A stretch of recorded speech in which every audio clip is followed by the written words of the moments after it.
Bozorda bir ot sotgan odamdan xaridor so'rabdi-da, otingni aybini aytgin.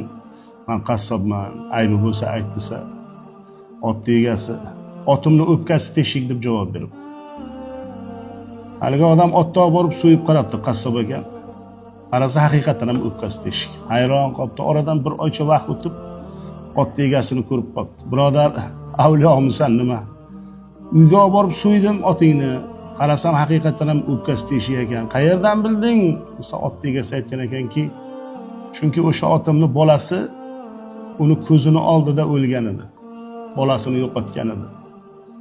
Zero bu dunyoda farzand dog'ini ko'rgan mavjudot borki, uni ichi butun bo'lmaydi deb javob bergan ekan. Hayvonni ham ayirmasin bolasidan. Aylanagin ko'zlaridan, jolasidan.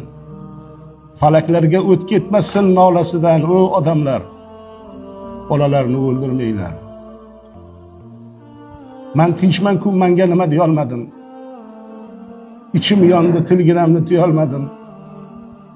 Nasroniymi, musulmonmi bila olmadim. O odamlar. Bolalarni o'ldirmanglar. Azizlar, mana shu Moskvada 16-dekabrda bo'lgan hodisa, kecha ikkalamiz shuni ko'rib, shu voqealardan haqiqatan qon bosimlarimiz oshib, ikkalamiz ham doğru qo'llarni olib ancha ta'sir qildi. Chunki bizda ham bola borda, men ko'z oldimdan ketmadi. Shunchaki nima uchun o'sha bola o'ldirilganiga tushuna olmadik. Shuning uchun ham biz qaror qildik ikkalamiz ham. Shu 2 kun mobaynida men boshqa blogerlardan ham, Buxorolik blogerlardan iltimos qilardim. Hajviy narsa qo'ymaylik. To'g'ri, bizning tirikchiligimiz shu. Lekin qo'ymaylik shu kun. Befarq bo'lmaslik kerak bu narsaga. Shu bolani haqiga duo qilaylik hammamiz. Biz ukam bilan kelishib shu qarorga keldik. Sizlardan ham iltimos qilaman. Boshqa blogerlar ko'rayotgan bo'lsanglar,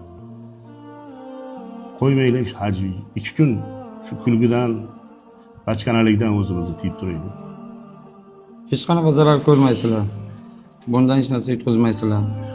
Axlatlaringiz tushib ketsa ketar, boshqa bo'lar. Yana hamma o'zini yo'lida davom etadi, lekin bu narsadan ta'sirlanib, men o'ylayman boshqalar ham bu narsaga amal qiladi.